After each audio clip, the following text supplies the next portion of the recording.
Ciao raga! Musta raga? Welcome sa inyong lahat. I am Chad and I will be your guide.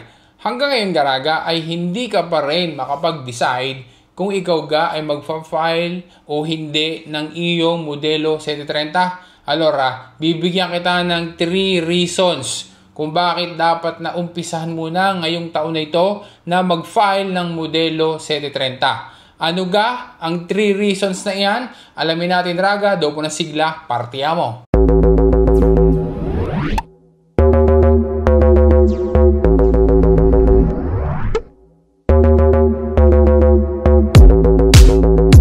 Unang dahilan, sa pagre-renew ng permeso di soggiorno o pag-a-aggiorna ng karta di soggiorno.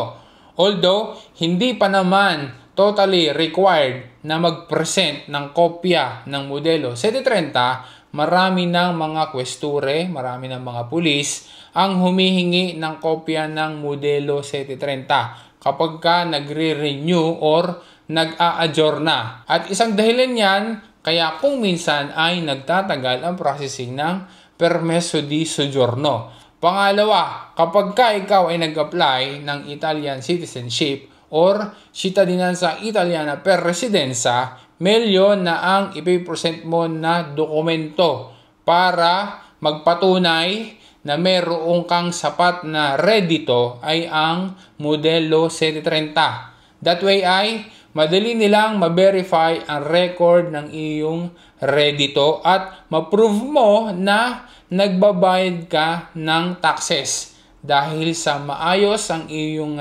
tax declarations dito sa Italia, factor iyan para posibleng mas maging madali na ma-process ang iyong application for citizenship. Tandaan na sa pag-apply ng cittadinanza italiana per residenza, 3 years pabalik na redito o modelo 730 ang kailangang ialega sa iyong application online. Pangatlong dahilan, kapag ka nagpa-file ka ng modelo 730 na regularly, taon-taon, naaayos mo ang iyong sitwasyon fiskale dito sa Italia. At kung halimbawa na nag-file ka ng iyong modelo 730 at entitled ka na makakuha ng reimburso doon sa i-file mo na modelo 730, mas madali mong matatanggap ang iyong reimburso kumpara kung ang iyong i-file ay modelo uniko. Kung ikaw ay operayo o operaya at kung sostituto ang i-file mo na modelo 730 around July and onwards, ay matatanggap mo na ang iyong reimburso kasama doon sa iyong busta paga. Siyempre, may mga factors na kailangang isalang-alang, nakadepende yan sa date kung kailan ka nag-file at kung meron kang kakayahan ng iyong asyenda na ibigay agad lahat sa iyo yung reimburso kasama doon sa busta paga. Kung ikaw naman ay nag-file ng modelo 730 na senza sostituto, kagaya ng mga nasa lavoro domestico, sila yung mga COLF, badante babysitter, simula sa December ng taon and onwards, ay doon naman nadating ang reimburso.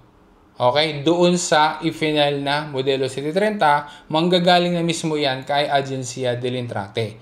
Maaaring sa konto kurente mo dumating o kaya naman ay bonifico domiciliato. Samantalang, kapag modelo uniko ang iyong i-final, mas matagal natatanggap ang reimburso diyan. Dahil maaaring umabot pa ng up to 2 years ang dating ng reimburso kapag modelo uniko. Additional info, mas maaga kang mag-file ng 730, mas marami ding advantages. Una, mas madali mong matatanggap ang reimburso kung kasama iyan doon sa iyong busta paga. Pangalawa, if ever na may dapat na aayusin or itatama doon sa i-final na modelo 730, dahil nga nang maaga ka nag-file, meron pang sapat na tempo para maiayos iyan at maitama. Pangatlo, kapag halimbawa naman na mayroong tax na babayaran, di nag-file ka, modelo 730, and then nung kinumpute, meron ka palang tax na babayaran, mas maigi rin na mas maaga ka nag-file dahil mas madaming rate ang pwedeng gawin. That way ay mas maliit lang ang amount na babayaran doon sa bawat rata, lalo pa at kung halimbawa na gipit ka sa budget.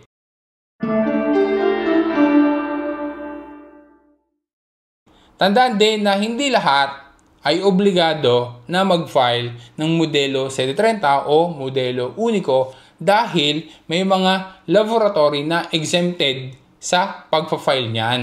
Para sa detalye tungkol diyan, pakipanood mo raga ang dalawang previous videos na ito regarding sa filing ng 730 na makakapagbigay sa iyo yan ng mga information at saka clarifications. So yun raga, sana naging malinaw sa iyo at nalaman mo yung tatlong dahilan kung bakit milyon na nagpa-file ng modelo 730. Sana ma-share mo rin sa iba, lalo na doon sa iba na alam mo na makakatulong sa kanila ang information na pinag-usapan natin sa video na are. Salamat sa panonood mo, salamat sa patuloy na pagsuporta mo. This is Chad and always remember, Chad will guide. Grazie raga, alla prossima!